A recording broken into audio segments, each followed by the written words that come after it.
अस्सलाम वालेकुम। 9th class, कैसे हैं बेटा आप लोग? उम्मीद है आप लोग खैरियत से होंगे। जी बेटा, आज हम अपनी टेक्स्ट बुक का जो है वो सबक नंबर जो 2 है वो पढ़ेंगे, जो है हिजरत नबवी सल्लल्लाहु अलैहि वसल्लम। हिजरत नबवी सल्लल्लाहु अलैहि वसल्लम पढ़ने से पहले बेटा इनके मुसन्निफ़ के बारे में पढ़ लेते हैं। इसके मुसन्निफ़ है मौलाना शिबली नोमानी रहमतुल्लाह अलैह। मौलाना शिबली नोमानी रहमतुल्लाह अलैह 1857 में पैदा हुए और 1914 में जो है उन्होंने वफ़ात पाई। ठीक है। कस्बा बंदोल, ज़िला आज़मगढ़, भारत 1857 में पैदा हुए। वालिद का नाम शेख हबीबुल्लाह वकील था। शिबली ने भी कुछ दिन वकालत की, फिर अलीगढ़ कॉलेज में फ़ारसी के उस्ताद मुकर्रर हो गए, यानी फ़ारसी पढ़ाने लगे। वहाँ पर उन्हें सर सैयद अहमद ख़ान, हाली, मोहसिन अल मुल्क और आयरलैंड की सोहबत से जो है वो मुस्तफ़ीद होने का मौका मिला। मुस्तफ़ीद होने का यानी फ़ायदा उठाने का मौका मिला उनकी सोहबत से, उनकी दोस्ती से। 1892 में जो है आयरलैंड के साथ शिबली ने मिस्र, शाम, कुस्तुनतुनिया तुर्की का इस्तांबुल शहर का पुराना नाम है, और इसी तरह दूसरे इस्लामी ममालिक का सफ़र किया और वहाँ के जो है रस्म व रिवाज के बारे में देखा। सर सैयद अहमद ख़ान की जब वफ़ात हुई 1898 में, तो उसके बाद आप मौलाना शिबली नोमानी रहमतुल्लाह अलैह जो है वो अलीगढ़ कॉलेज से इस्तीफ़ा देकर आज़मगढ़ चले गए और फिर हैदराबाद दक्कन के दायरतुल मारिफ एक इदारे का नाम है, ठीक है, उसकी निज़ामत का ओहदा संभाला। इसी दौरान इनकी कोशिश से लखनऊ में नदवतुल उलमा का क़याम अमल में आया। आखिर उम्र यानी उम्र के आखिरी हिस्से में आज़मगढ़ में उन्होंने एक अजीम इदारा यानी एक बहुत बड़ा इदारा दारुल मुसन्निफ़ीन के नाम से कायम किया, जिसमें तमाम मुसन्निफ़ीन के बारे में जो है वो उस इदारे में जो है वो काम होता है। ये इदारा आज भी काम कर रहा है। शिबली ने शायरी भी की, लेकिन उनको शायरी में उतनी शोहरत नहीं मिली जितनी शोहरत उनको नसर में मिली। उनका शुमार उर्दू के बड़े बड़े नसर निगारों में होता है, ठीक है। उनकी किताब सीरतुन्नबी एक उनकी बहुत ही मशहूर किताब है। उस किताब के में से सिर्फ चंद पैराग्राफ जो हैं वो ये लिए गए हैं हिजरत नबवी सल्लल्लाहु अलैहि वसल्लम के बारे में। हिजरत नबवी सल्लल्लाहु अलैहि वसल्लम के बारे में पहले मैं आपको बता दूं कि हिजरत नबवी सल्लल्लाहु अलैहि वसल्लम से क्या मुराद है।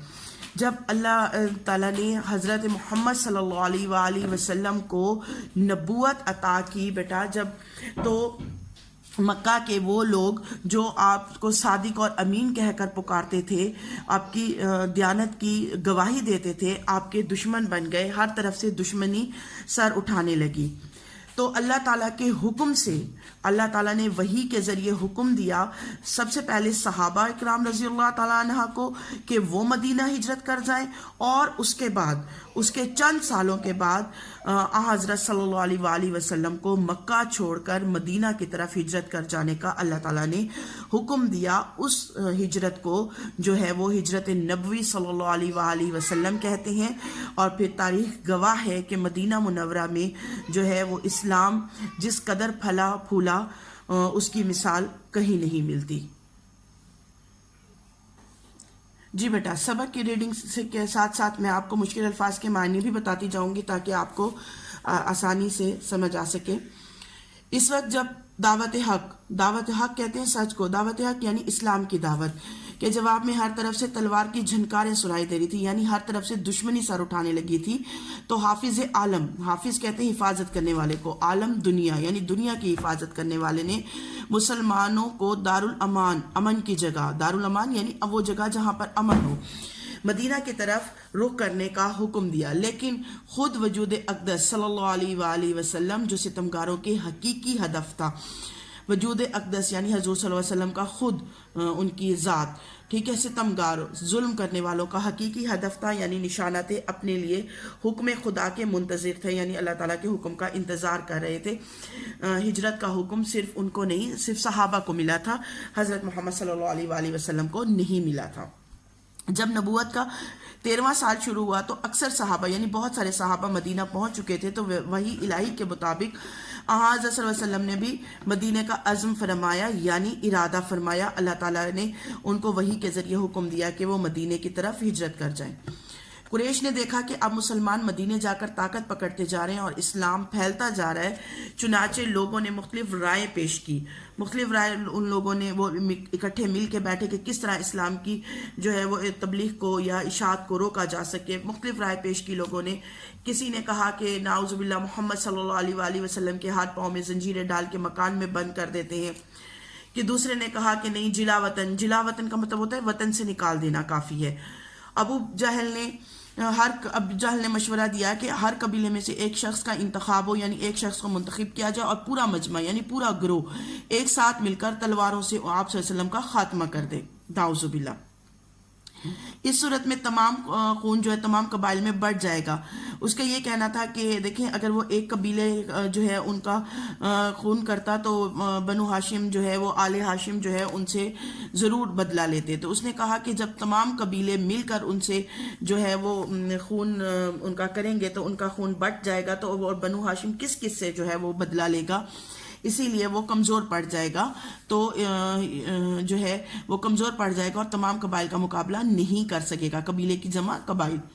ٹھیک ہے، اس اخیر رائے پر یعنی اس آخری رائے پر جو ہے اتفاق ہو گیا، اور جھٹپٹے سے یعنی بہت جلدی سے حضور صلی اللہ علیہ وآلہ وسلم کے آستانہ مبارک یعنی ان کے گھر، ان کی رہائش کا محاصرہ کر لیا۔